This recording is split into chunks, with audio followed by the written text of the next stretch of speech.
આજ ન્યૂઝ મારું નામ છે હરેશ બુધેલિયા, રિપોર્ટર શિહોર। આજે શિહોર ખાતે મામલતદાર કચેરીએ કિસાન ક્રાંતિ ટ્રસ્ટ દ્વારા આવેદનપત્ર મામલતદાર સાહેબને આપવામાં આવેલું છે કે ખેડૂતોનો પ્રશ્ન એવો છે કે વીજળીનો અને ખેડૂતને વાડીની અંદર થાંભલા નાખવામાં આવે, અને આજે વીજળીનો પ્રશ્ન, ચક્કી પવનનો જે પ્રશ્ન છે એ આજે જીબી ખાતે એમનું આવેદનપત્ર આપવામાં આવ્યું છે। જો આ કોઈ વસ્તુની કાર્યવાહી નહીં કરે તો ખેડૂત લોકો ઉગ્ર આંદોલન સાથે મામલતદાર કચેરીએ બેસશે।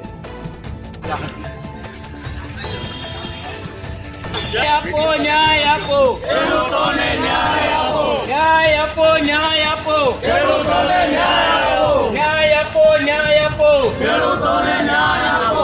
જય જવાન, જય કિસાન, જય જવાન, જય કિસાન। ન્યાય આપો, ન્યાય આપો, ખેડૂતોને ન્યાય આપો, ન્યાય આપો, ન્યાય આપો, ખેડૂતોને ન્યાય આપો। જય જવાન, જય કિસાન, જય જવાન, જય કિસાન, જય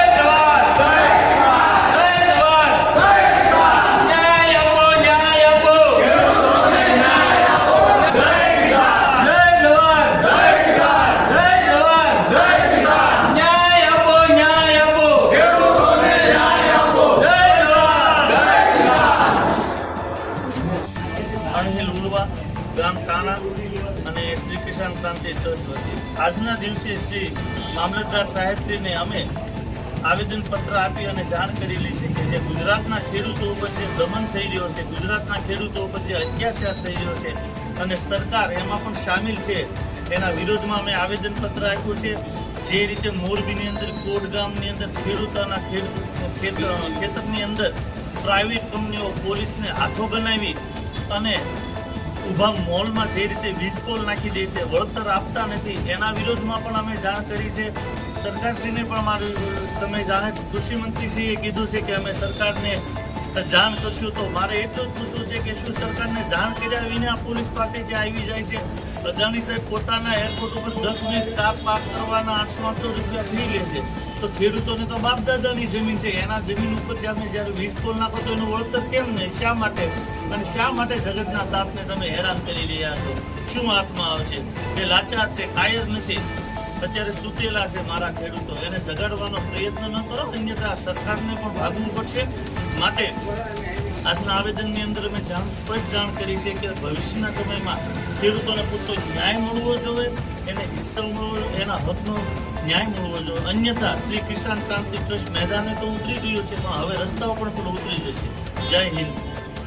ઘનશ્યામભાઈ મોરી, કિસાન ક્રાંતિ ટ્રસ્ટ, જય જવાન, જય કિસાન। હાલમાં જે મોરબી અને કોડ અને કચ્છની અંદર જે બીજીવીસીએલ અને જે અદાણી દ્વારા જે થાંભલા ઊભા કરવામાં આવે છે ખેડૂતોના ખેતરની અંદર, જે એની પરમિશન લીધા વગર પૂરું વળતર મળતું નથી, જ્યારે ખેડૂતોને ત્રાહિમામ છે અને ખેડૂતો આંદોલન કરી રહ્યા છે, અને જ્યારે સરકાર પોલીસનો દુરુપયોગ કરી અને ખેડૂતોની ઉપર લાઠીચાર્જ કરવામાં આવે છે, કે દુર્ભાગ્ય છે આ દેશના, આ કરુણતા કહેવાય કે જે જગતનો તાજ છે, આખા દેશની જઠરાંગની ઠારે છે, અત્યારે એને માર ખાવા પડે છે। એ સમજવી કે જે અત્યારે 12 વર્ષ પૂરા થયા છે વડાપ્રધાનને અને જન કલ્યાણ ચાલુ કર્યું છે, તો આ હું જન કલ્યાણમાં ખેડૂત નથી આવતા દેશની અંદર? આ ખેડૂતો શું પાકિસ્તાની છે? આ શું ખેડૂતો હિન્દુ નથી? માત્ર હિન્દુની બણગા ફૂંકવામાં આવે છે, જ્યારે મોટો વર્ગ હિન્દુ અને ખેતી સાથે સંકળાયેલો છે, તો એની ચિંતા કરવી જોઈએ કે આ દેશ અને ખેતી ઉપર નિર્ભર છે। અને શહેરોની અંદર જ્યારે કોઈ ગાડી એની પાર્કિંગ કોઈના ઘર પાસે દુકાન પાસે કરી તો પાર્કિંગ કરવા નથી દેતા, તો આ તો અમારા ખેતરમાં થાંભલા પાડવાની વાત છે, એટલે ઉખાડી ફેંકી દેવાના છે।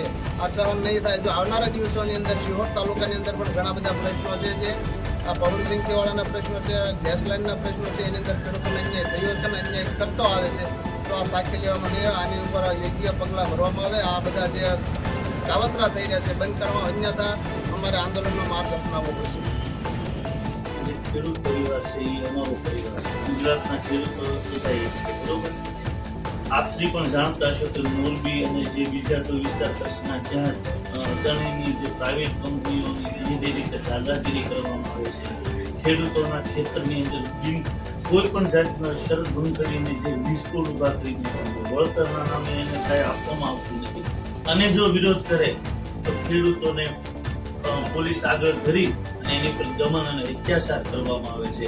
એ પણ અમારા ભાઈઓ છે, એ પણ અમારો પરિવાર છે। કિસાન ક્રાંતિ ટ્રસ્ટ આનાથી રોષે છે, અને એ માટે આજના દિવસે અમે શ્રી કિસાન ક્રાંતિ ટ્રસ્ટ વતી આપને આવેદન પત્ર આપી રહ્યા છે કે આપ પણ સરકારી કર્મચારી છો, સરકારના હિસ્સા છો. જે સંવિધાનની અમે પૂજા કરીએ છીએ એ સંવિધાનના અત્યારે ચિત્રા ઉઠી રહ્યા છે. માટે આપશ્રીને અમે અપીલ કરીએ છીએ કે અમારો અવાજ, ખેડૂતનો અવાજ તમે આ મૂંગી બેરી સરકાર સુધી પહોંચાડો અને એને કેવા દમન બંધ કરે. ખેડૂત છે જગતનો તાજ છે અને ન હેરાન કરે. અને આ પ્રાઇવેટ કંપનીઓના ગુલામ બનીને પોલીસને આગળ ધરીને ખેડૂતો ઉપર અત્યાચાર કરવો એ વ્યાજબી વાત નથી. અને સર બીજું કે અમારે ત્યાં અત્યારે મોરબી કચ્છમાં આ પ્રશ્ન છે, સિહોરની અંદર પણ આવા બધા પ્રશ્નો છે કે જે પવન સિક્કીવાળા છે એની પોતાની મનમાની હડતાલ છે અને ગૌસરની અંદર સરકારી કંપનીને પ્રોત્સાહન કરી નાખે છે. ખેડૂતોની ચર્ચા કરવાની જરૂર. ત્યાર પછી બીજું કે ગેસ લાઈન લીધી છે એ લોકો પણ જ્યાં અદાણી કંપનીએ કીધું છે એવું જ છે. કોઈ જે એના મન ભાવે વળતર આપી દેશે, નીતિ નિયમો બતાવી દે છે અને ખેડૂતને ખબર છે, ખબર નથી કે તેનો ગેરફાયદો લઈ અને ખેડૂતના ખેતર ફેડી નાખે છે અને એ લોકો લાવી નાખે છે. એટલે અહીંયા પણ એવા પ્રશ્નો છે અને આવનારા દિવસોની અંદર આવા પ્રશ્નો ઉપસ્થિત થવાના પણ છે અને ખેડૂતોને અત્યારે જે ઘણા બધા ખેડૂતોની ફરિયાદ આવે છે કે આવા પ્રશ્નો છે ઓછી કરીને જે અત્યારે ગાંધીનગરની અંદર ટ્રેક્ટર રેલીના આયોજન થયું છે, ભવિષ્યમાં અહીંયા આ પરિસ્થિતિ ઊભી ન થાય એની ખાસ કાળજી લેજો. હવે જો કોઈ ખેડૂતને ફરિયાદ અમારી પાસે આવે છે તો અમારે પણ ના શું છે આંદોલનનો માર્ગ અપનાવવો પડશે. અને સાહેબ અદાણી સાહેબના એરપોર્ટ ઉપર 10 મિનિટ કાર પાર્ક કરવી છે એમ એટલે 800 રૂપિયા છે. શું થયું? આ તો એમાં બાપ દાદાઓની જમીન છે, પોતાની 3 પેઢીઓ એમાં પરસેવો પાડ્યો છે. એની જમીન ઉપર દાદાગીરી કરીને કબજો એટલે લોકશાહી ખતમ થઈ ગઈ છે. અને આપણે હજી તો તમે ડોક્ટર સુધી મોટા ખૂબ જ